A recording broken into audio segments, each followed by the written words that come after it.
Assalamualaikum warahmatullahi wabarakatuh. Waalaikumsalam warahmatullahi wabarakatuh. Ya, selamat sore ya anak semuanya. Ya, pertama-tama kita masih dengan Syawal dan mungkin ini pertemuan online yang pertama dengan saya. Karena itu saya mengucapkan selamat Hari Raya Idul Fitri. Ya, Aidil Faizin, mohon maaf lahir dan batin. Baik, kita langsung mulai aja. Hygiene dan sanitasi makanan ya, topiknya. Mm-mm.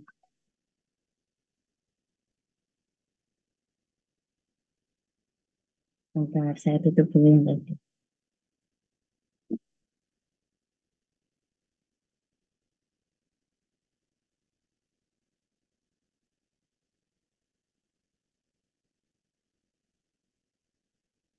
Ini mahasiswanya memang hanya 43.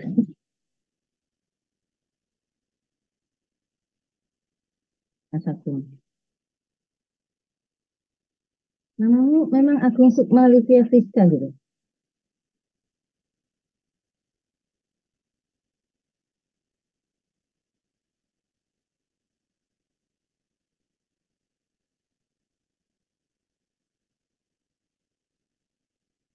Oh, lagi rombongan.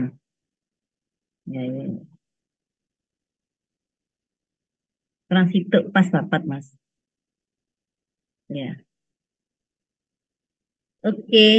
Oh, berarti ada yang gabung-gabung gitu ya.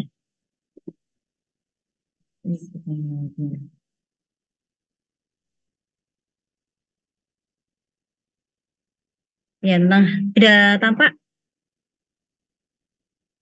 Oh, belum. Ya, belum ini ya.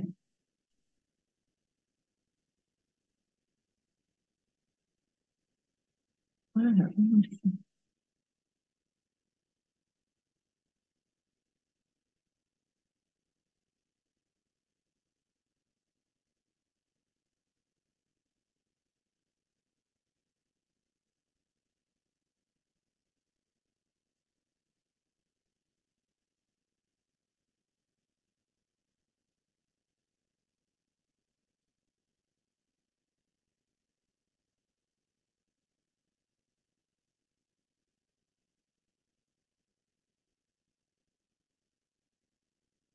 Sudah tampak ya.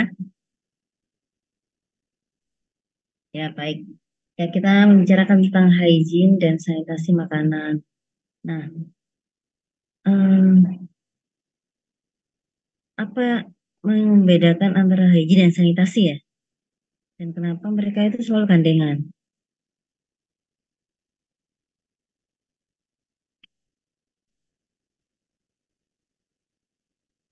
Oh iya, oh iya.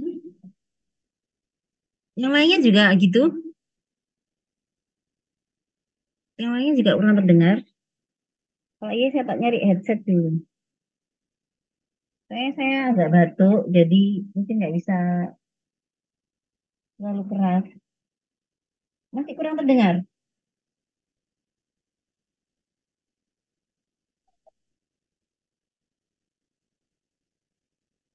Oh, nanti ngantuk kamu.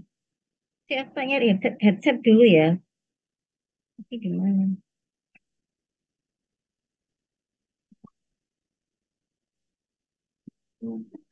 Oh,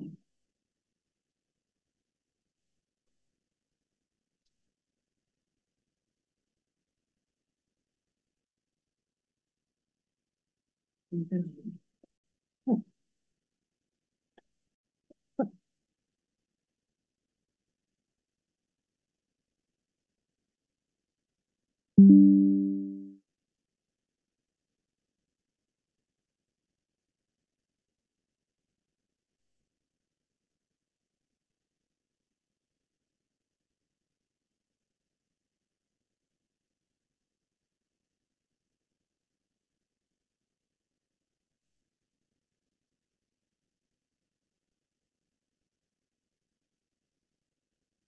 Nah, sekarang saya pakai headset, apakah lebih terdengar?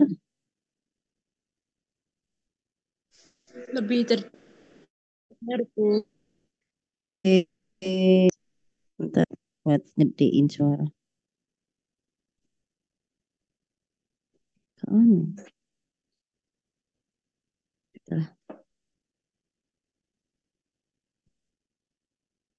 Baik. Ya, jadi ada istilah hygiene dan sanitasi. Apa yang membedakan keduanya dan kenapa keduanya itu selalu beriringan ya atau gandengan?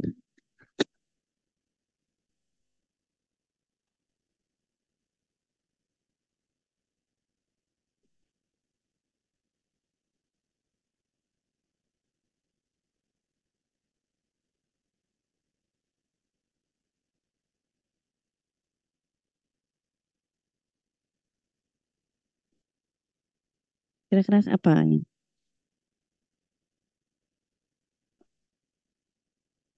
Kalau yang personal itu atau individu itu yang mana? Izin menjawab, Bu. Ya, Noviana.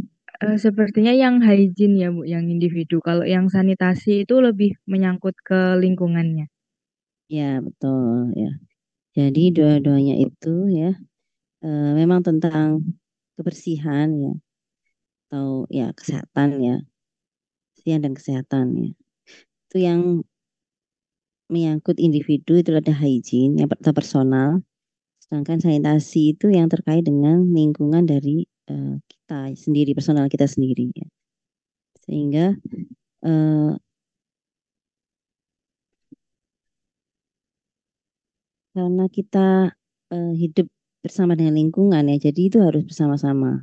Jadi misalnya kita hygiene personal hygiene kita atau higiene individu kita itu misalnya kita udah menerapkan dengan baik, tapi ternyata lingkungan kita tidak demikian ya, maka sulit eh, akan tersedia misalnya makanan yang aman seperti itu.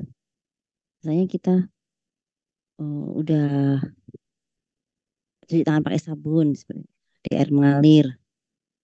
Kemudian kita makan di lingkungan yang misalnya banyak lalatnya gitu. Nah, tentunya akhirnya eh, makanan kita ini menjadi rawan apa itu untuk menjadi tidak aman ya karena eh, apa adanya lalat tersebut seperti itu. Salah satu contohnya sehingga dua-duanya harus beriringan ya, bukan hanya yang individu tapi juga lingkungannya.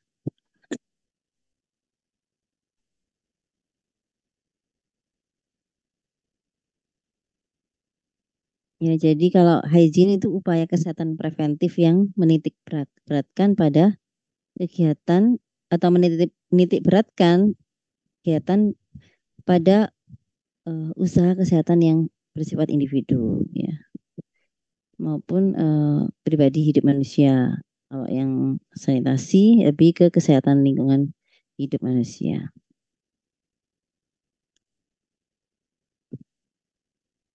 Jadi manfaatnya kalau dua-duanya kita laksanakan ya, kita bisa memiliki lingkungan yang bersih, sehat dan nyaman. Kemudian jika diri kita sendiri terlindungi ya dari faktor lingkungan yang dapat merusak kesehatan fisik ya maupun mental kita. Termasuk bisa mencegah penyakit menular dan sebagainya.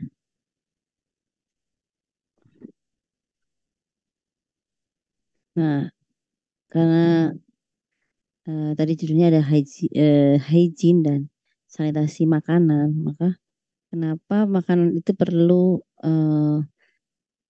di, diperlakukan hygiene sanitasi ya? Karena itu tadi makanan merupakan kebutuhan pokok manusia yang dibutuhkan setiap saat ya. Jadi jangan sampai makanan yang harusnya itu bermanfaat untuk tubuh kita, bermanfaat untuk tubuh kita, malah menjadi penyakit untuk uh, menjadi sarang penyakit ya atau timbul penyakit karena makanan yang masuk ke tubuh kita. Nah, untuk hygiene sanitasi makanan ini uh, meliputi proses mulai dari penerimaan bahan mentah, kemudian pencucian, persiapan, dan pemasakan, hingga ke penyajian ya, sehingga makanan menjadi siap santap. Kalau makanan itu diolah dengan baik dan benar ya, akan menghasilkan cita rasa yang tinggi, makanan yang bersih, sehat, dan aman. Sehingga kalau Anda nanti menjadi pengelola institusi makanan ya, misalnya Anda punya catering diet ya, nah maka Anda memiliki citra yang baik ya. Institusi Anda ini citranya akan baik. Jadi orang akan percaya untuk terus memesan makanan pada Anda.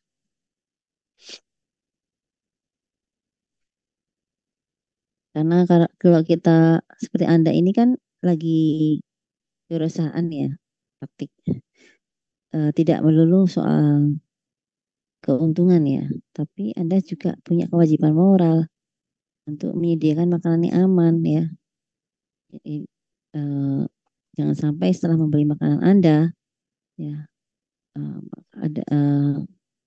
Anda menjadi penyebab seseorang itu sakit gitu ya. Meskipun kadang-kadang itu nggak disadari juga oleh orang yang membeli makanan Anda bahwasanya itu sumbernya dari makanan yang Anda jual ya. Tapi karena Anda orang gizi ya, tentunya Anda berbeda dengan orang lain. Omong-omong, saya belum pernah ditawarin loh yang kewirausahaan, udah mau selesai padahal ya. Nah itu kalau dulu itu kok jadi ngomongnya beda. Kadang-kadang ngomong no tadi. Jadi kalau dulu itu ditawarin semua dosen-dosen, terus habis itu karyawan itu. Nanti mungkin pas expo aja ya. Oke, lanjut aja tentang hygiene dan sanitasi. Nah, jadi hygiene adalah upaya kesehatan dengan cara menjaga dan melindungi kebersihan individu. Jadi lebih ditujukan ke orangnya. Sedangkan sanitasi, usaha pencegahan penyakit yang menitik beratkan kegiatan pada usaha kesehatan lingkungan hidup manusia. Jadi ditujukan ke lingkungannya. Hygiene dan sanitasi tidak dapat dipisahkan satu dengan yang lain. Jadi seperti saya jelaskan tadi ya, hygiene usaha kesehatan preventif yang titik beratnya pada individu, kesehatan individu, sedangkan sanitasi pada lingkungan. Nah, prinsip hygiene, sanitasi makanan dan minuman. Ada 6, yaitu pertama pemilihan bahan makanan, kedua penyimpanan bahan makanan, ketiga pengolahan makanan, keempat penyimpanan makanan masak, kelima pengangkutan makanan, dan keenam penyajian makanan.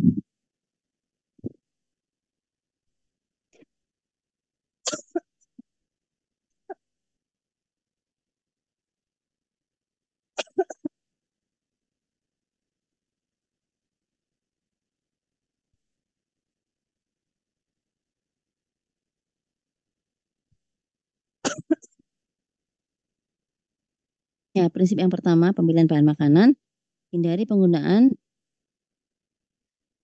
bahan makanan yang berasal dari sumber yang tidak jelas.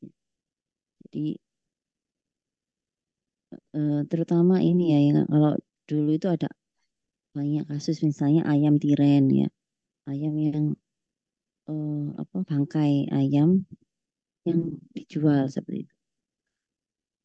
Terus apalagi banyak ya dari pentol dari daging tikus itu kasusnya banyak ya. Waktu dulu itu yang sekarang mudah-mudahan semakin karena sekarang juga apa bisa viral ya kalau misalnya kita tidak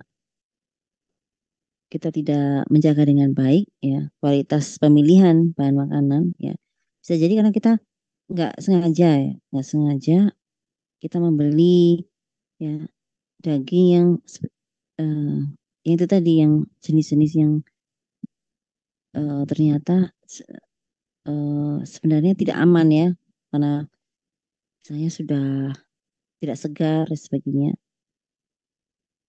Nah, karena itu kita perlu mencari informasi ya atau keterangan asal usul bahan makanan yang akan dibeli. Karena bukan hanya menyangkut kita sendiri ya, tapi juga orang lain yang akan mengonsumsi makanan kita. Seperti kalau daging itu ya kita bisa membeli bahannya di tempat penjualan resmi dan bermutu ya. Contohnya seperti di rumah potong pemerintah atau tempat potong resmi yang diawasi pemerintah. Kemudian tempat pelelangan ikan resmi dan pasar bahan dengan sistem pendingin. Di pasar-pasar aja udah kok kayak pasar ikan. Maksudnya di pasar dekat rumah saya itu pasar kecil ya. Itu penjual ikannya sudah pakai ada pakai sistem pendingin ya di sana. Dan itu jam 10 jam 9 tuh udah hampir habis ya, habis atau hampir habis ya. Jadi memang seger yang dijual di situ. Kalau dulu saya tuh waktu masih muda ya, sekarang udah tua ya. Terus saya tuh sering beli disuruh beli udang gitu ya. Saya lihat itu, saya amati tuh ya.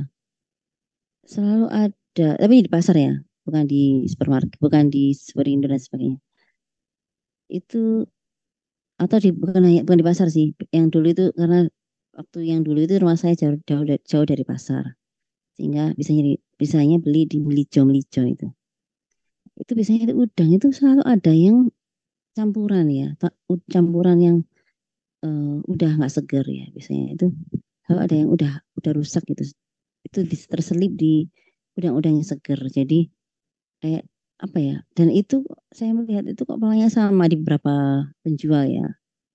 Jadi mungkin ya nggak laku yang lalu itu dicampur sehingga beratnya kan pas ya. Namun supaya itu mungkin untuk menghindari kerugian ya, sehingga itu lalu terselip gitu di antara udang yang segar. Itu salah satu contohnya juga ya. Kemudian tidak memilih bahan makanan yang sudah kadaluarsa. Nah ini juga termasuk ya kita ketika akan mengolah, nah, kita harus pandai memilih yang tidak kadaluarsa. Kemudian membeli daging dan unggas yang tidak terkontaminasi dengan racun atau toksin bakteri pada makanan. Ya. Nah ini juga penting. Nah prinsip yang kedua, penyimpanan bahan makanan. Terdapat 4 cara penyimpanan makanan yang sesuai dengan suhunya. Yang pertama adalah penyimpanan sejuk atau cooling. Suhunya 10-15 derajat Celcius untuk jenis minuman, buah, dan sayuran. Lalu penyimpanan dingin, chilling, 4-10 derajat Celcius untuk bahan makanan berprotein yang akan segera diolah kembali. Kemudian ada penyimpanan dingin sekali atau freezing 0-4 derajat untuk bahan berprotein yang mudah rusak untuk jangka waktu sampai 24 jam. Lalu ada penyimpanan frozen, beku atau frozen merupakan suhu penyimpanan kurang dari 0 derajat Celcius untuk bahan makanan protein yang mudah rusak untuk jangka waktu lebih dari 24 jam.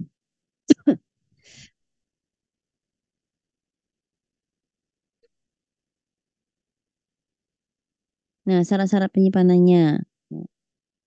Jadi harus selalu tempat untuk menyimpan bahan makanan selalu harus terjaga kebersihannya.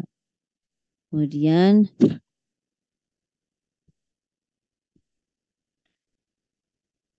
penempatannya terpisah dari makanan jadi. Jadi yang raw material, raw food itu harus terpisah dengan ready to eat food ya. Dan bahan makanan disimpan dengan suhu dan kelembapan penyimpanan yang dianjurkan. Ya. Seperti yang disebutkan tadi ya. Lalu bila bahan makanan disimpan di gudang, cara penyimpanannya tidak menempel pada dinding, lantai, dan langit-langit. Ya. Jadi bukan berarti kayak hantu gitu ya. Dia nggak nginjek bumi gitu. Maksudnya itu harus ada alasnya. Ya. Tidak langsung menempel ke lantai. Nah ini kalau anjurannya itu kalau jarak makanan dengan lantai itu 15 cm. Ya. Jadi bisa pakai kayu ya yang tidak langsung berhubungan dengan lantai, ya. Kemudian jarak makanan dengan dinding 5 cm, jarak makanan dengan langit-langit 60 cm. Bahan makanan disimpan dengan aturan sejenis, ya. Jadi yang sejenis disimpan bersama, ya, disusun dalam rak-rak sedemikian rupa sehingga tidak mengakibatkan rusaknya bahan makanan. Kemudian penempatan dan pengambilan bahan makanan diatur dengan sistem FIFO, ya, first in first out. Bahan makanan yang masuk lebih dahulu merupakan yang pertama keluar. Kemudian yang kedua, first expired first out. Jadi bahan makanan yang masa kedaluarsanya paling dekat terlebih dahulu harus dikeluarkan. Kemudian yang ketujuh, bahan baku, bahan tambahan, dan bahan penolong disimpan dengan sistem kartu dengan menyebutkan nama bahan, kemudian tanggal penerimaannya, asalnya dari mana, kemudian jumlah penerimaannya berapa, lalu sisa akhirnya berapa, dan tanggal pemeriksaannya berapa. Ini supaya sistem yang FIFO dan FIFO tadi itu bisa berjalan dengan baik, ya. Diberikan nama, diberikan tanda, ya, dan sistem kartu.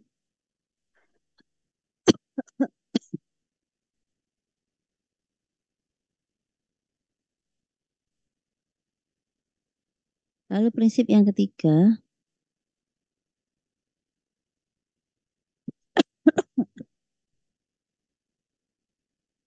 yaitu pengolahan. Jadi proses pengubahan bentuk dari bahan makanan mentah menjadi makanan yang siap santap, ya. Jadi itu harus memenuhi standar cara produksi makanan yang baik atau GPMP atau Good Manufacturing Practice. Jadi ada beberapa komponen penting dalam cara produksi makanan yang baik. Ya, karena ini akan memberi jaminan keamanan dan mutu produk makanan yang dihasilkan. Yang pertama, bangunannya atau fasilitas tempat pengolahan pangan dilakukan. Ya, jadi harus memenuhi persyaratan teknis, ya, hygiene sanitasi untuk mencegah risiko pencemaran terhadap makanan dan dapat mencegah masuknya seperti lalat, ya, kecoa, tikus, ya, dan juga hewan-hewan lainnya, semut itu. Itu yang terkait bangunannya. Kemudian terkait peralatannya, ya, jadi peralatan yang digunakan untuk pengolahan pangan itu kan seperti pisau, sendok, ya, lalu wajan, ya, sutil dan sebagainya. Itu juga harus memenuhi syarat aman bagi kesehatan. Aman ini bisa ditinjau dari bahan yang digunakan, ya. Jadi misalnya kalau bahannya itu yang udah berkarat, ya, kadang ada baru beli itu sudah mulai itu berkarat, ya. Jadi nanti khawatirnya ada logam yang ikut ke makanan yang kita olah, ya. Seperti itu. Dan juga perlu mungkin disiapkan misalnya peralatan atau misalnya contohnya pisau, ya, yang khusus untuk makanan yang jadi, ya, lalu ada pisau khusus untuk makanan yang masih mentah.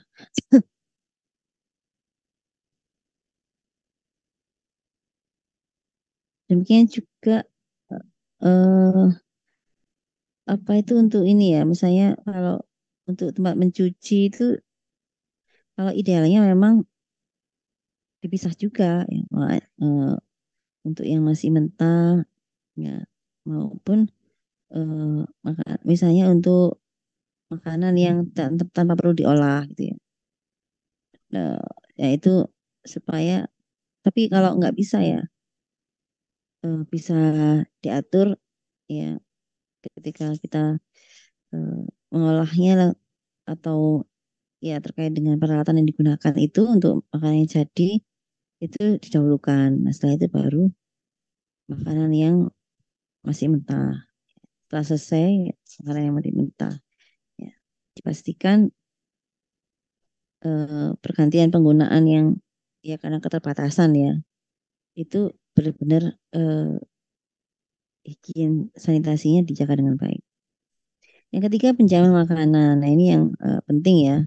Itu petugas yang menjamah makanan ya, mulai dari persiapan, pengolahan, penyimpanan, pengangkutan, sampai dengan penyajian makanan. Nah, pengetahuan ya, sikap perilaku dari penjamah makanan itu akan mempengaruhi kualitas makanan yang dihasilkan ya. Nah, penjamah juga bisa menjadi penyebar penyakit juga ya. Nah, karena misalnya ada kontak ya antara penjamah makanan yang menderita penyakit menular dengan konsumen yang sehat ya. Atau kontaminasi terhadap makanan oleh penjamah yang bawa kuman ya. Jadi sebenarnya memang seyogyanya ya kalau sedang sakit ya, misalnya flu, itu memang seyogyanya ya tidak menjamah makanan ya. Tapi kadang-kadang penjual makanan itu memiliki SDM yang terbatas dan mereka merasa rugi kalau pegawainya dianggap flu aja kok gitu kan.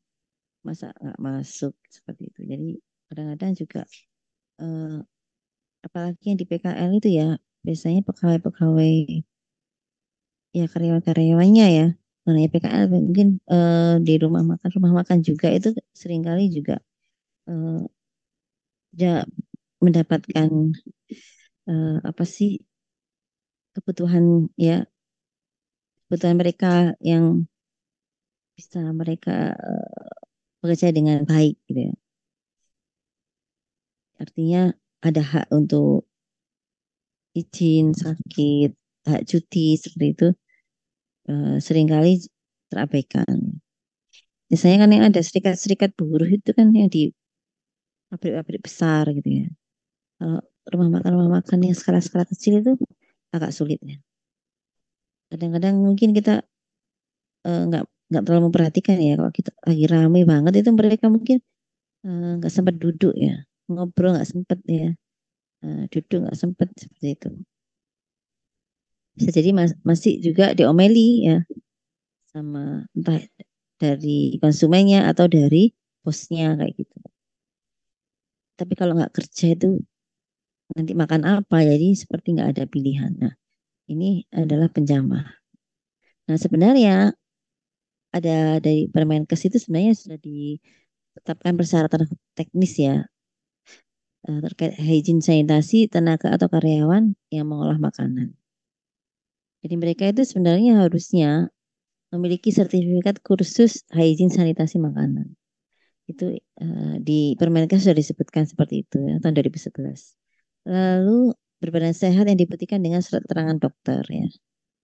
Ya buru-buru ya ke dokter ya. Nah, ini masih apa sakit aja kadang-kadang sering kali harus masuk seperti itu. Lalu tidak mengidap penyakit menular seperti tipes, kolera, TBC, hepatitis dan lain-lain. Nah, ini yang juga biasanya apa sulit ya untuk artinya dari dari apa pemerintah sendiri ya, Kemenkes sendiri untuk pengawasan terkait hal ini juga masih lemah gitu ya. Ya, kemudian setiap karyawan harus memiliki buku pemeriksaan kesehatan yang berlaku. Nah, itu juga biasanya juga jarang ya. Lalu setiap kegiatan pengolahan makanan harus dilakukan dengan cara terlindung dari kontak langsung dengan tubuh ya. Jadi bisa memakai sarung tangan ya, pakai penjepit makanan, pakai sendok garpu supaya tidak ada kontak langsung ya dengan anggota tubuh kita termasuk makanan. Ya. Sekarang udah bagus sih, udah banyak seperti itu, tapi memang masih pada penjajah yang PKL itu kan ada yang meskipun PKL ya kecil, tapi seringkali mereka udah tampilannya itu modern gitu. Ada yang PKL yang sederhana, nah itu kadang-kadang belum bisa menerapkan atau belum terpapar belum dilatih ya, dikursusi nomor satu tadi ya, belum mengikuti kursus juga tentang hygiene sanitasi. Jadi seringkali menyentuh jual pecel misalnya, ambil pecel, terus kemudian ngasih kembalian makanan, itu terus berlangsung ya. Jadi itu kalau yang di depan mata gitu ya. Kalau di belakang itu ketika memindahkan makanan dari dapur ke depan ya, belum yang lain yang kecil-kecil ya, yang itu kan yang tampak mata ya. Masuk misalnya serpet ya. Ya, serpet itu buat bersihin meja, bersihin dan lain-lain ya. Ya. Oke, kemudian nomor 7 menggunakan celemek atau apron, tutup rambut. Ya, seringkali juga kita kalau makan tuh ada rambut ya, yang jadi dikasih bonus rambut gitu ke makanan kita. Lalu ada sepatu, itu anjurannya yang persyaratan nih sebenarnya. Kalau syarat itu sebenarnya ya wajib ya. Lalu ada sepatu kedap air untuk melindungi pencemaran terhadap makanan. Ya, semuanya ini kalimatnya semua ya, menggunakan celemek atau apron, tutup rambut, sepatu kedap air, yang semuanya itu untuk melindungi pencemaran terhadap makanan. Nah, perlu juga perilakunya ya selama bekerja atau mengelola makanan. Tidak boleh merokok ya, nah, asapnya bisa menempel ke makanan ya. Lalu tidak sambil makan atau mengunyah. Tuh kalau dia apalagi lagi mengunyah sambil bersin, waduh sudah terekspor kemana-mana ya.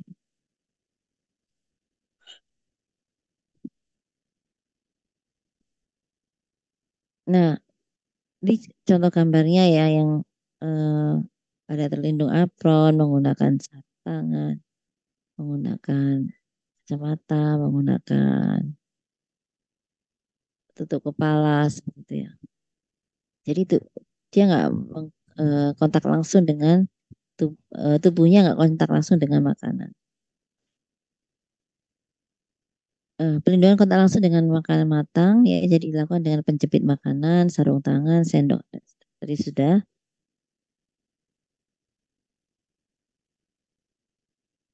Ya ini sudah ya. Oke. Yang keempat ya penyimpanan makanan masak.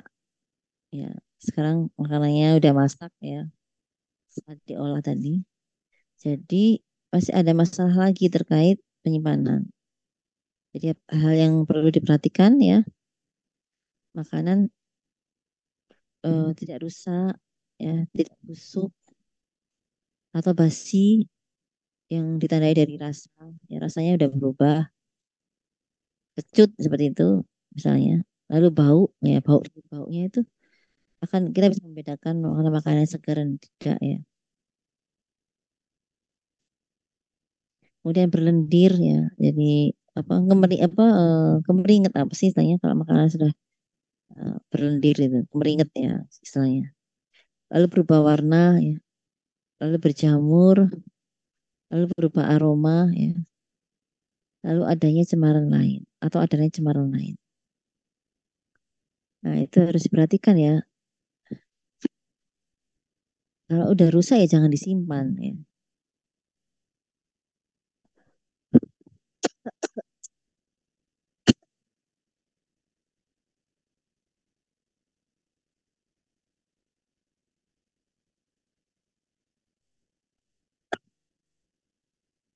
Kemudian juga memenuhi persyaratan bakteriologis berdasarkan ketentuan yang berlaku ya. Angka kuman E. coli pada makanan harus 0 gram per contoh makanan. Ya, jadi diambil sampelnya untuk dicek ya apakah ada kuman E. coli. Demikian juga minumannya. Lalu jumlah kandungan logam berat atau residu pestisida tidak boleh melebihi ambang batas yang diperkenankan menurut ketentuan yang berlaku. Kalau kemarin yang kasusnya Indomie yang ditolak di Hong Kong ya itu karena memang beda aja ambang batasnya. Ada perbedaan ambang batas antara Indonesia dengan Hong Kong. Ya. Eh, sehingga karena penetapannya beda ya di Indonesia dianggap aman seperti itu. Tapi kalau memang niatnya diekspor ke Hong Kong ya harusnya mengikuti standar di negara tersebut ya kalau pengen Indominya itu laku apa nggak ditolak maksudnya. Kalau saya kemarin sempat waktu di Australia itu melihat ada Indomie Australia. Kalau di Malaysia itu saya di 7-Eleven saya pernah lihat mie sedap ya. Tapi di 7-Eleven ya nggak tahu yang lain ya. 7-Eleven itu mie sedap. Iya, saya belum lihat Indomie waktu itu, tahu yang mie sedap. Jadi yang kemarin dipermasalahkan mie sedap itu yang di Singapura ya. Singapura apa di mana ya? Ya Singapura di Hong Kong juga kalau nggak salah sama di Taipei. Tapi di Malaysia ada gitu. Diperbolehkan berarti kan. Terus di mana lagi ya? Kalau mie di Cina itu kan sebenarnya mie itu kan eh, apa itu budaya dari bukan budaya Indonesia ya, tapi kita udah akhirnya bisa menyerap budaya itu ya. Kalau yang di Cina itu mie-nya itu malah nggak ada rasanya. Jadi mereka itu, tapi nggak tahu ya. Ini kan satu contoh aja. Jadi waktu saya di mana ya, Nanjing ya di China, Nanjing di ibu kota provinsi di sana. Itu kan saya nyari makanan halal. Nah di situ itu, tapi saya memang mendengar kalau di sana itu memang bikin sendiri gitu ya mie-nya itu. Jadi saya itu melihat sendiri cara mereka membuat mie ya yang untuk disajikan. Dan mie-nya besar-besar gitu dan warnanya enggak warnanya kalau kita mie Indonesia kan warnanya kuning bagus ya. Kalau saya itu puyeh ya puyeh itu pucat ya, pucat. Terus rasanya juga eh, rasanya masih enakan karena kita mungkin ada berbumbu ya. Mereka kan eh, apa mereka olah sendiri seperti itu.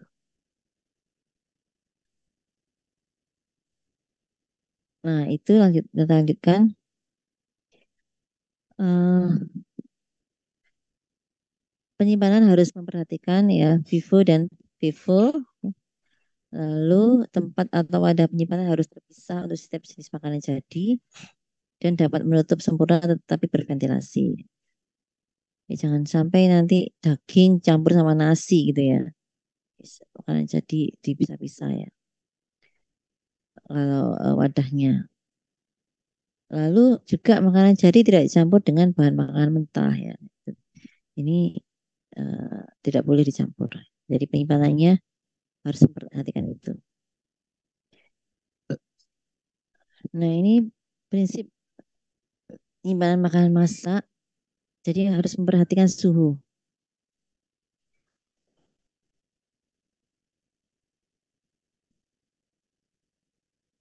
Kalau makanan kering itu suhu ruang ya. Itu biasanya disajikan dalam waktu yang lama ya. Kalau makanan basah berkuah, eh, kalau dia akan segera disajikan ya kita apa? Kita panasin ya dengan suhu di atas 60 derajat Celcius. Tapi kalau belum segera disajikan ya disimpan dulu dengan suhu di bawah 10 derajat Celcius. Lalu untuk makanan cepat basi seperti santan, telur, susu ya itu kalau akan segera disajikan ya tentunya itu diberikan suhu 65,5 derajat Celcius. Sedangkan kalau belum segera disajikan, nah bisa disimpan pada suhu min 5 sampai min 10. Lalu makanan yang memang disajikan dengan dingin, kalau dia akan segera disajikan ya kita atur suhunya 5 sampai 10 derajat Celcius. Kalau belum segera maka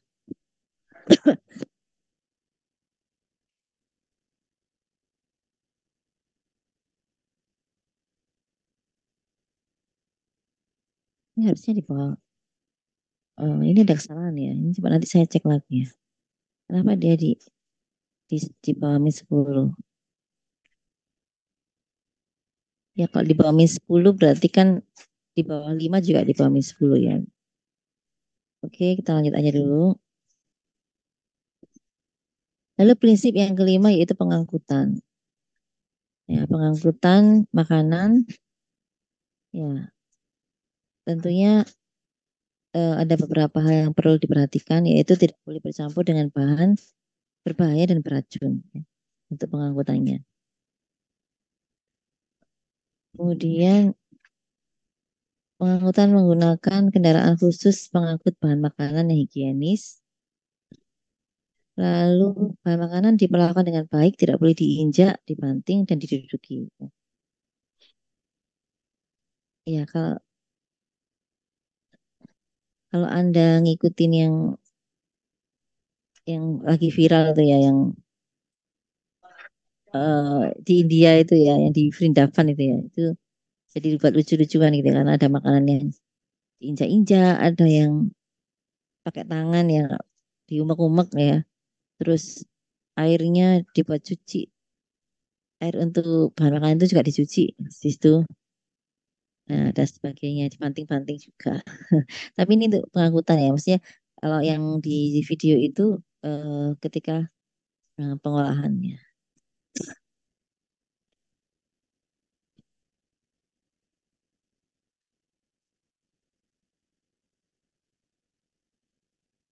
Lalu bahan makanan seperti daging, susu cair, dan sebagainya yang selama pengangkutan harus selalu dalam keadaan dingin, tentunya diangkut dengan menggunakan alat pendingin.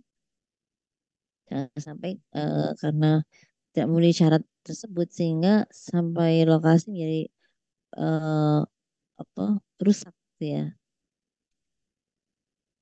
dan sehingga tidak bisa dipergunakan atau dijual. Kemudian pengangkutan bahan makanan jadi atau masak atau siap santap. Sama juga tidak boleh bercampur dengan bahan berbahaya dan beracun.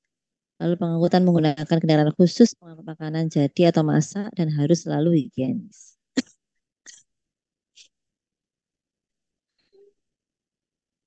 Kalau saya yang pernah lihat itu waktu di Korea itu ya, jadi eh, saya tertarik meskipun saya nggak beli ya waktu itu karena saya hanya beberapa hari dan saya tinggal di apartemen dan nggak sempat karena harus menghadiri acara yang pagi sampai sore jadi nggak sempat masak ya. Tapi saya tertarik melihat pengolahan apa pengolahannya mereka yang jual itu ya. Jadi penjualnya itu pakai jadi dia itu jual ikan dan ikannya itu dalam kondisi masih hidup. Jadi eh, pakai pickup ya, pickup terbuka gitu. Di pickup itu tertutup, tapi belakangnya bukan terbuka terbuka, tapi ada tutupnya ya, tutupnya. Nah, di situ ada kayak bak besar, ya, bak air besar yang isinya itu ikan. Jadi ketika orang beli, kebetulan saya waktu itu lihat pas orang beli gitu, jadi penasaran gitu kan.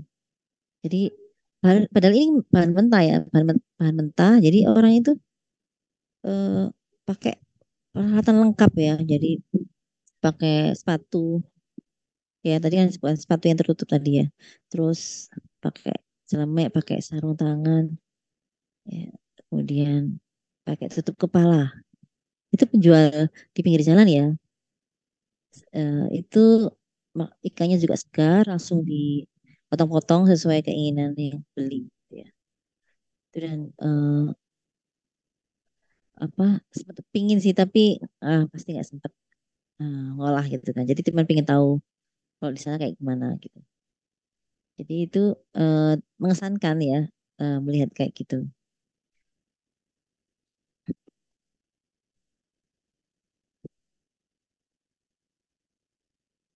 Nah, kemudian yang ketiga, setiap jenis makanan jadi mempunyai wadah masing-masing dan tertutup dan bertutup. Lalu wadah harus utuh, kuat, tidak karat, dan ukurannya sesuai dengan jumlah makanan yang akan ditempatkan. Ya, jangan sampai karena oh, isinya berlebihan sehingga nggak bisa ditutup kayak gitu kan.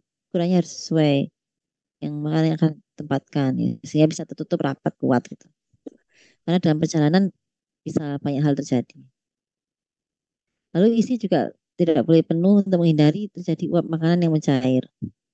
Yang keenam, pengangkutan untuk waktu lama. Ya, suhu harus diperhatikan dan diatur agar makanan tak panas atau tetap dingin.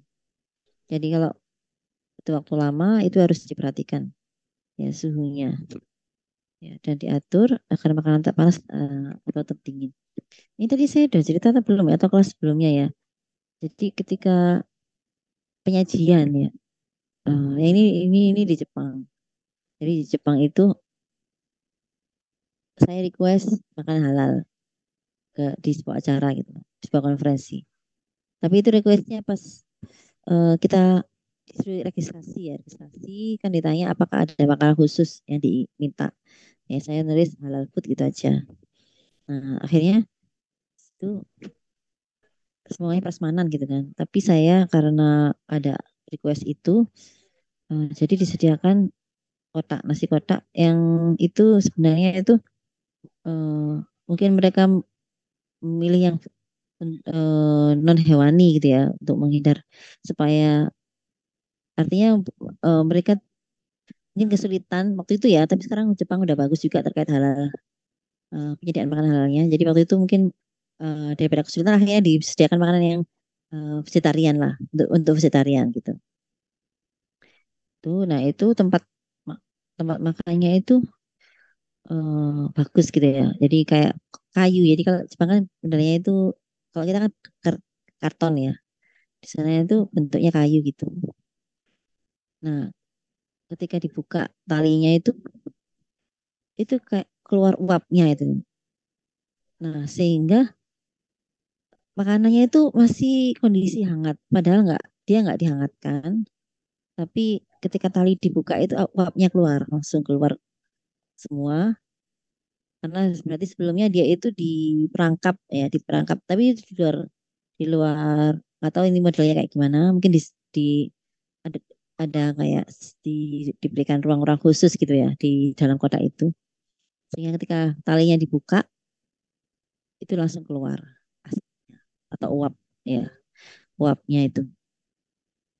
Nah, sehingga ketika saya makan itu benar-benar kondisinya segar, hangat gitu.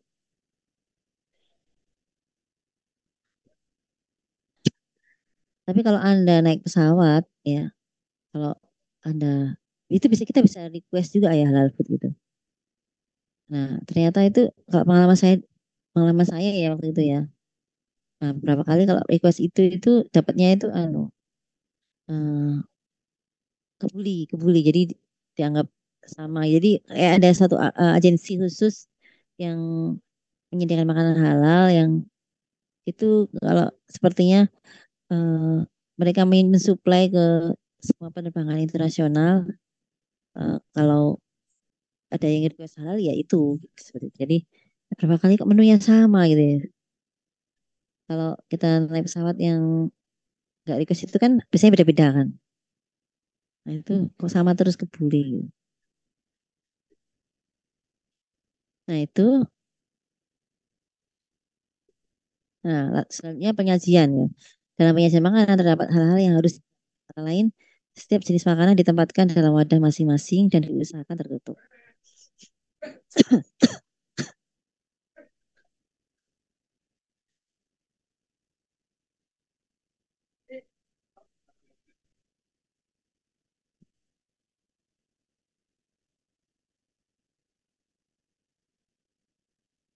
Oke, penempatan makanan yang mengandung kadar air tinggi seperti kuah sup, saus ya, lalu susu itu baru dicampur pada saat menjelang dihidangkan ya.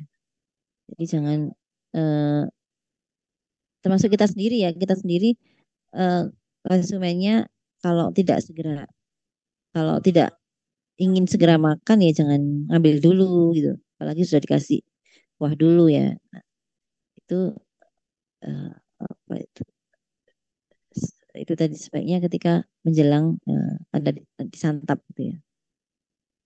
Setiap bahan yang disajikan dalam penyajian adalah merupakan bahan makanan yang dapat dimakan. Ya, prinsip edible part. Hindari pemakaian bahan yang dapat berbahaya seperti tusuk gigi atau bunga plastik. Nah, kadang-kadang kita itu pingin ada apa hiasannya gitu ya, ada bunga plastiknya. Nah itu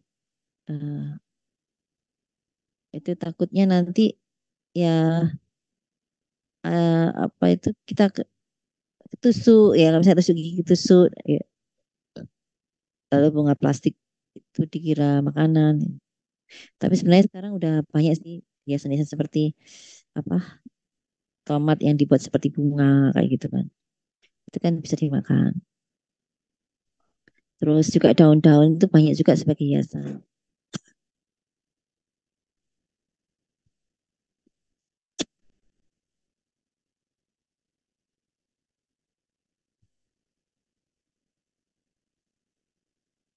Nah, makanan yang ditempatkan dalam wadah yang sama seperti makanan dalam dus atau rantang itu harus dipisah agar tidak saling mencampur. Ya, jadi kalau kita kadang-kadang ini sih, cuman kalau eh, udah ya ketika penyajian seperti itu ya, tapi ketika misalnya kita dapat makanan kotakan ya. Nah, karena bawanya miring-miring akhirnya pas dibuka itu udah ambiar semua ya. Dan makannya juga udah mesti mungkin beberapa jam kemudian baru dimakan seperti itu. Baru sadar lah udah ambiar semuanya. Nah, itu perlu tips khusus ya. Mungkin ada nah itu ada ide jadi PKM ya. Supaya gimana kalau ketika dibawa itu nggak campur seperti itu. Nah, prinsip panas yaitu setiap penyajian makanan yang disajikan panas diusahakan tetap dalam keadaan panas seperti sup, soto, rawon dan sebagainya. Setiap peralatan yang digunakan seperti wadah dan tutup, dus dan piring atau gelas atau mangkok harus bersih dan baik. Bersih artinya telah dicuci dengan cara hygiene, baik artinya utuh, tidak rusak atau cacat atau bekas pakai. Ya, jangan sampai ini bekas pakai orang gitu ya. Atau tidak apa atau cacat gitu. Sehingga melukai ketika makan. Kemudian prinsip handling, ya, setiap penanganan makanan maupun alat makan tidak boleh terdapat kontak langsung dengan anggota tubuh, terutama tangan dan bibir. Nah itu ya, kalau pilek kan rasanya sulit ya, kalau tidak apa gatel kan biasanya hidung itu gatel ya. Nah kalau tadi contohnya kan kita nggak kontak langsung dengan tubuh ya, contoh gambar tadi ya, kalau pakai sarung tangan dan sebagainya. Kemudian prinsip tempat saji yang pertama tempat menu. Nah tentunya eh, kita misalnya kita punya klien yang ingin menu tertentu ya atau diet tertentu, tentunya kita harus tepat ya, tepat menu seperti yang diinginkan oleh eh, apa konsumen kita.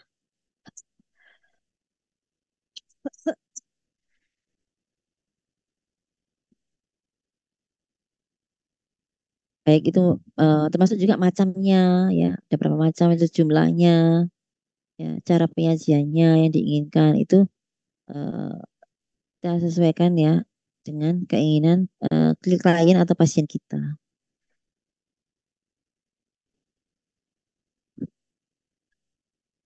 Kadang ada konsumen yang menyerahkan sepenuhnya pada kita ya, gimana ngatur menunya. Kadang-kadang ada yang konsumen yang ngatur sendiri. Saya maunya ini sedikit, ini banyak, ini ada ini nggak ada ini nggak boleh ada ini kayak gitu. Jadi macam-macam. Lalu tepat waktu sesuai dengan waktu dengan yaitu sesuai dengan waktu penyajian. Jadi jangan sampai terlambat ya ngirimnya untuk makan pagi, ngirimnya udah telat kayak gitu. Jadi kemudian eh, kalau penyajian tuh ada beberapa macam waktunya. Ada yang kalau pesanan biasanya ada yang tunggal, ada yang rangkaian atau berangkai ya. Jadi ada yang sekali makan, misalnya pagi aja, siang aja atau malam aja. Ada yang eh, pagi, siang, malam dan selingan dengan jadwal yang sudah disusun. Nah itu ada yang pesanan seperti itu. Biasanya itu ada, saya itu kok ada rapat atau meeting pagi sampai malam kayak. Lalu tepat tata hidang ya. Jadi cara penyajiannya sesuai dengan pesanan.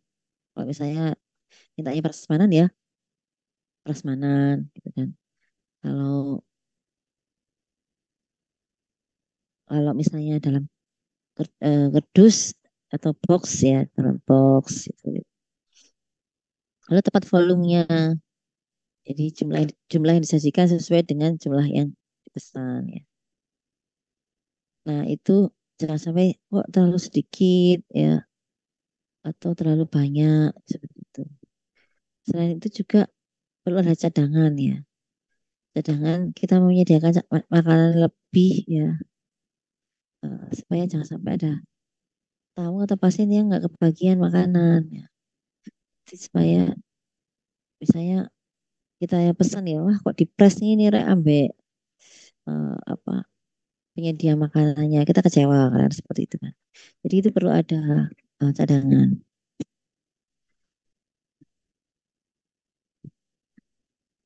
Kemudian makanan dinyatakan layak santap ya bila telah dilakukan uji organoleptik, uji biologis, dan uji laboratorium. Kalau memang ditengarai dicurigai bahwasanya makanan itu tidak aman atau tidak layak disajikan. Nah biasanya gini ini apa rawan juga menjadi isu ya bahkan isu politik juga. Misalnya kita punya tamu negara itu biasanya sudah ada itu prosedur seperti itu. Jadi harus dilakukan uji-uji terlebih dahulu dan bila semuanya sudah lolos ya, itu baru bisa disajikan ya. Nah ini contohnya uji biologis ya dengan memakan makanan secara sempurna jadi sampai habis ya. Dimakan sampai habis dan apabila dalam waktu 2 jam tidak jadi tanda-tanda kesakitan makanan tersebut dinyatakan aman. Tapi ada ini dulu itu kejadian ya. Ada kenduri ya atau bancaan mengundang banyak orang. Sebenarnya tuan rumah itu udah nyicip ya, nyicip dan aman, nggak apa-apa. Tapi pas disajikan ternyata ada beberapa orang itu yang sakit dan bahkan ada yang meninggal itu sehingga ramai waktu itu. Nah, karena tadi ada diselidiki yang tuan rumahnya ini udah ngincipin nggak apa-apa, berarti kan ketika penyajian ada yang memasukkan sesuatu sehingga banyak yang sampai meninggal. Nah itu akhirnya waktu itu kesimpulannya ya saya udah lama ya waktu itu beritanya. Tapi yang saya ingat ya waktu itu kesimpulannya memang ada yang sengaja memasukkan ya entah racun apa ya ke dalam minuman ya. Dan itu salah satu orang yang ada di situ gitu loh yang kalau nggak salah ikut meninggal juga gitu. Mungkin bisa, akhirnya yang saya ingat ya mungkin dia itu ingin bunuh diri tapi yang tidak kentara. Nah, mungkin seperti itu. Kalau nggak salah ya, saya agak lupa-lupa ingat gitu. Nah itu. Nah kemudian aja uji laboratorium ya. Ya, dengan mengambil sampel setiap makanan untuk mengetahui tingkat cemaran makanan baik kimia maupun mikroba. Kemudian ada uji organoleptik ya, memeriksa makanan dengan cara meneliti dan menggunakan 5 indera manusia, yaitu dengan cara melihat, jadi dilihat penampilannya, penampakannya ya. Nah, lalu diraba,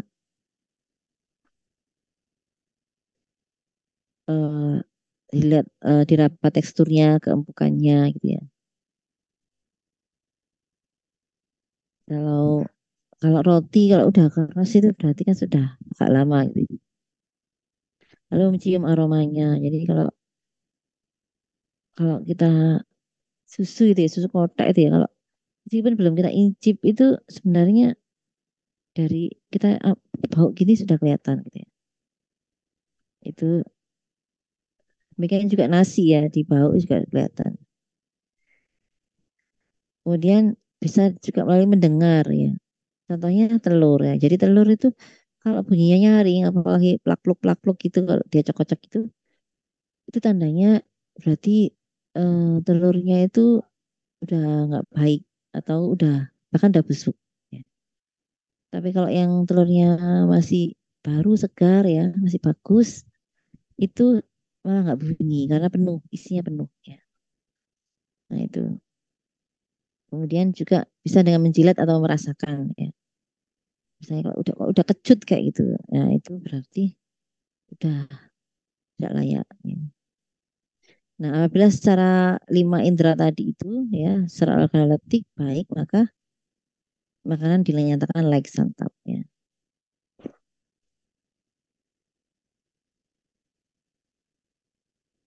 Kemudian tempat penyajian, perhatikan jarak dan waktu tempuh dari tempat pengolahan makanan ke tempat penyajian, serta hambatan yang mungkin terjadi selama pengangkutan karena akan mempengaruhi kondisi penyajian. Hambatan di luar dugaan sangat mempengaruhi keterlambatan penyajian.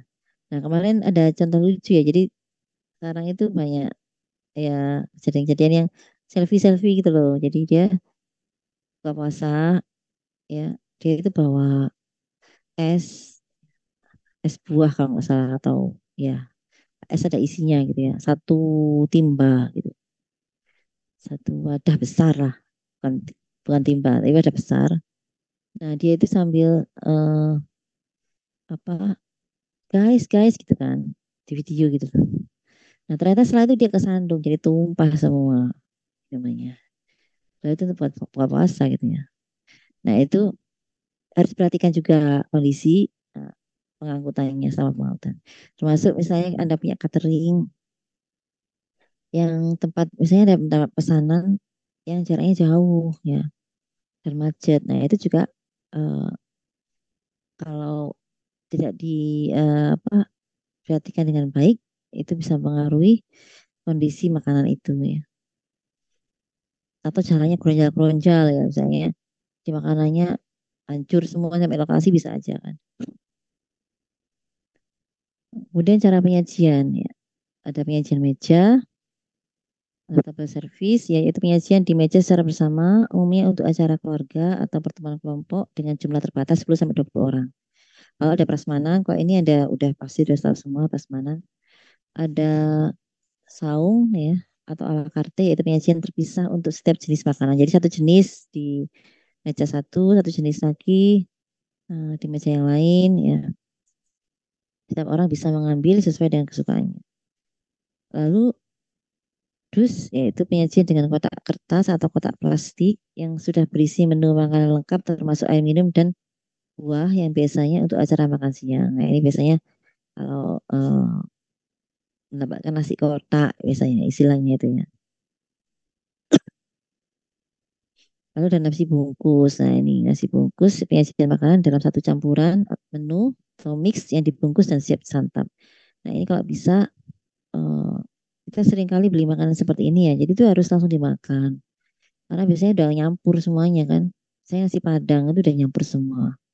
Nasi pecel udah nyampur semua. Tapi sekarang ada juga sih pecel yang ada plastik sendiri. Tapi biasanya juga sayurnya nyampur gitu ya. Lalu ada layanan cepat atau fast food ya. Penyajian makanan dalam satu rak. Lalu ada food counter yang makanan di rumah makan dengan cara mengambil sendiri makanan yang dikehendaki dan membayar sebelum makanan tersebut dimakan.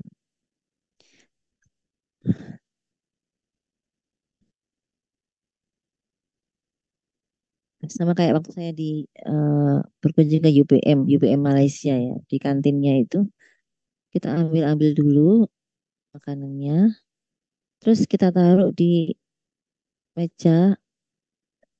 Nah, sama orangnya yang penjualnya itu dia nyebutin, setelah dilihat doang itu, nah, misalnya 12.000 atau 20.000 kayak gitu. Atau dia ngitungnya gimana, tapi seperti itu. Nah, dan seperti itu. Ternyata setelah saya tanya dia orang Indonesia. Nah, tapi udah lama di sana dan ya jadi orang sana. Nah, selanjutnya lesehan, yaitu penyajian makanan dengan cara hidangan di lantai atau meja rendah, dengan duduk di lantai dengan menu lengkap ya. Ya, misalnya kalau kita ke misalnya gubuk-gubuk gitu ya, bisa lesehan ya. Kalau makanannya seperti di gubuk-gubuk gitu. Atau kita makan eh, kalau kenduri ya itu juga lesehan. Nah, prinsip penyajian, jadi wadah yaitu setiap jenis makanan ditempatkan dalam wadah yang terpisah, tertutup agar tidak terjadi kontaminasi silang dan dapat memperpanjang masa saji makanan sesuai dengan tingkat kerawanan makanan. Nah, itu perlu wadah yang terpisah tadi ya. Sebenarnya kalau nasi kotak itu udah terpisah-pisah gitu kan. Tapi rawan pindah-pindah ya, apalagi kuahnya gitu. Kadang-kadang nasinya sampai udah kena bumbu banyak kayak gitu. Lalu kadar air yaitu makanan yang mengandung kadar air tinggi atau makanan berkuah baru dicampur pada saat menjelang dihidangkan untuk mencegah makanan cepat rusak atau basi. Kemudian pemisah yaitu makanan yang ditempatkan dalam wadah yang sama seperti dus atau rantang harus dipisah dari setiap jenis makanan yang tidak dari setiap jenis makanan agar tidak saling campur aduk. Ya, ya jadi kalau dulu itu rantang ya, rantang itu yang ideal gitu ya. Jadi tumpuk-tumpuk gitu. Kalau sekarang itu udah jarang orang pakai rantang itu. Seringnya itu yang nasi kotak itu sering. Kemudian panas ya. Maka yaitu makanan yang harus disajikan panas, diusahakan tetap dalam keadaan panas dengan memperhatikan suhu makanan. Nah, sekarang pencucian ya. Mungkin saya agak lebih cepat ya, karena udah 4:30. Pencucian terdiri dari ya ada prinsip dasar peralatan makan dan masak yaitu tersedianya sarana pencucian. Lalu teknisnya juga tersedia atau terlaksana. Kemudian juga yang ketiga memahami maksud pencucian. Kalau mau yang dipahami pencucian yang penting itu misalnya terlihat kinclong ya, mungkin kayak atau terlihat bersih nggak terlihat kotor aja, bukan untuk supaya membersihkan yang sesungguhnya ya.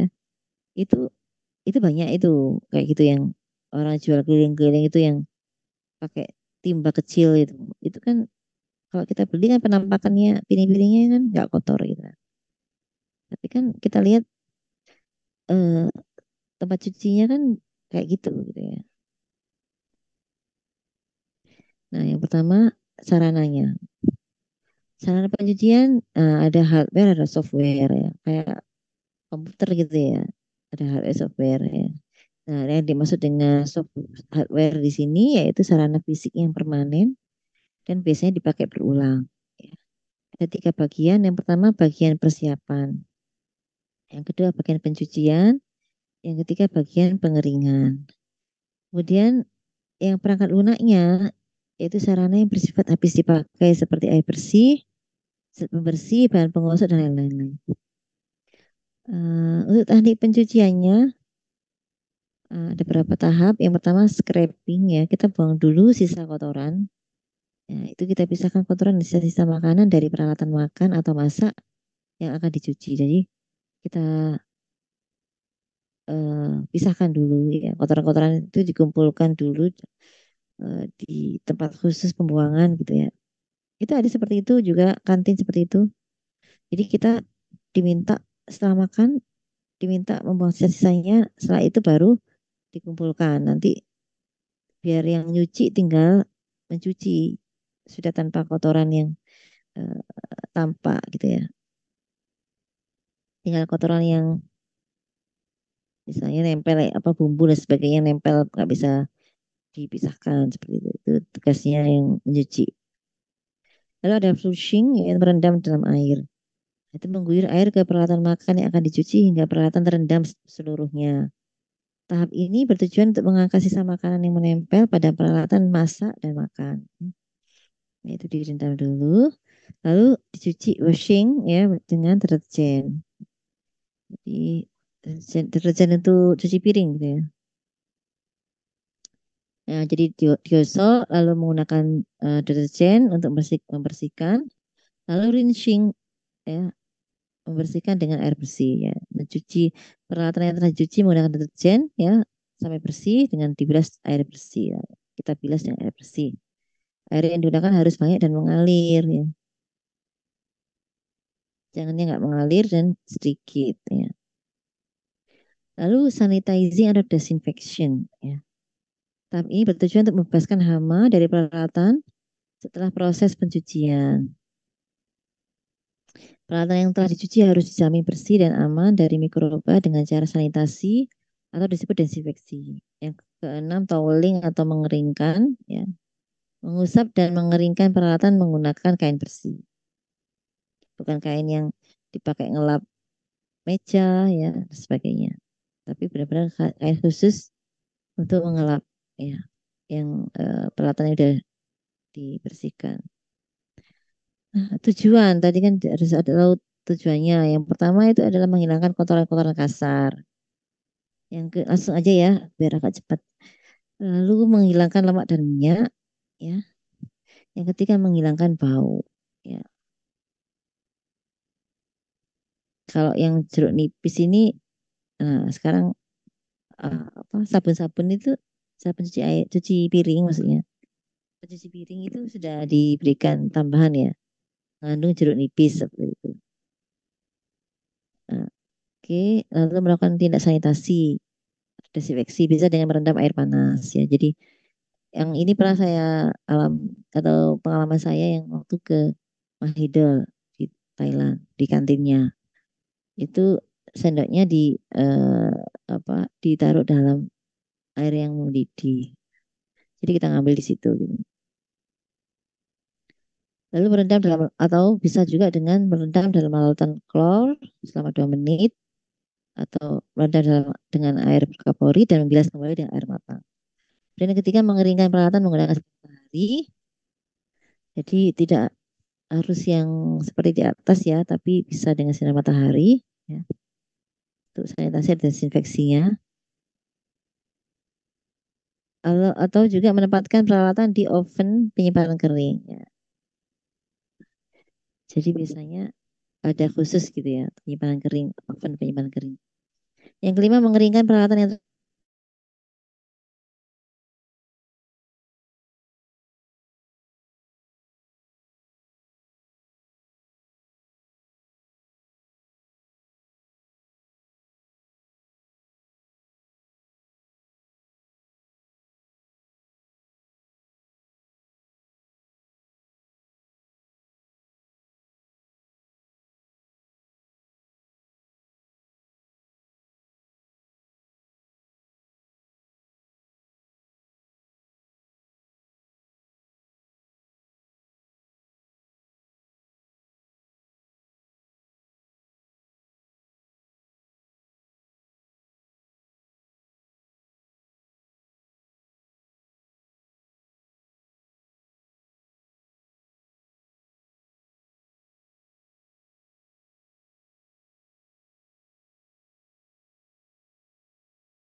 Kita langsung aja absen ya. Udah selesai pas, kebetulan juga pas selesai. Mungkin Zoom-nya paham ya. Sekarang saya buka dulu. Ini keamanan pangan 4A ya. Iya, Bu.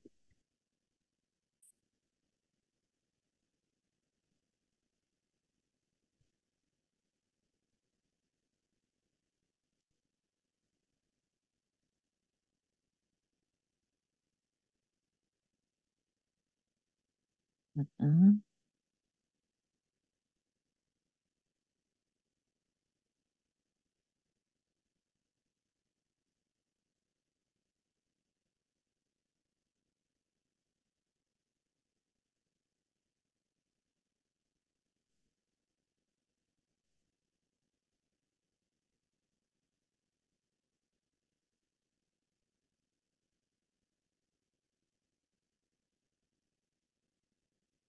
Jadwalnya kok jam 1 ya?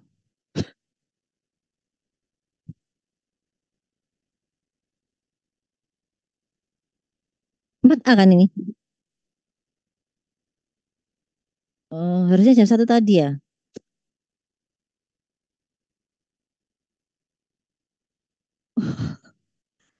Iya, iya, iya.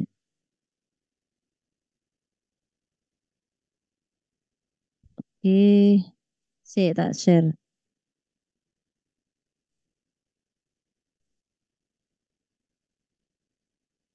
Dah, silakan.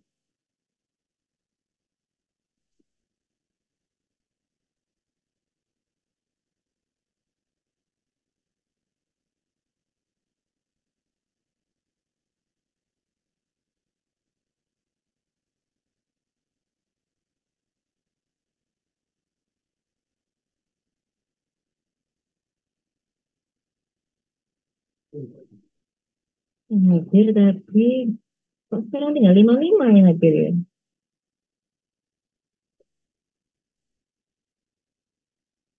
Enggak, yang hadir kok tinggal 55. Hmm, oke.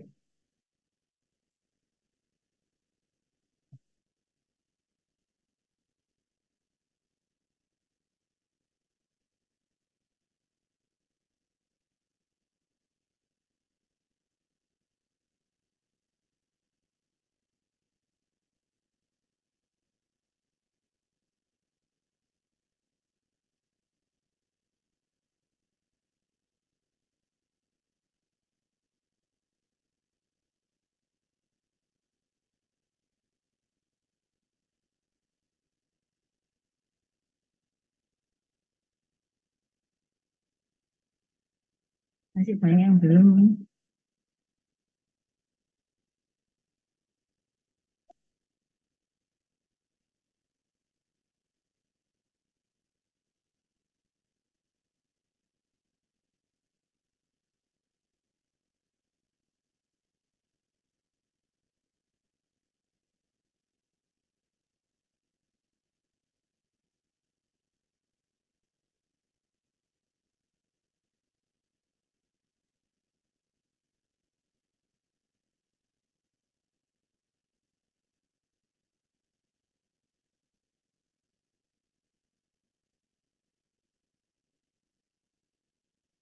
Ada yang terkendala?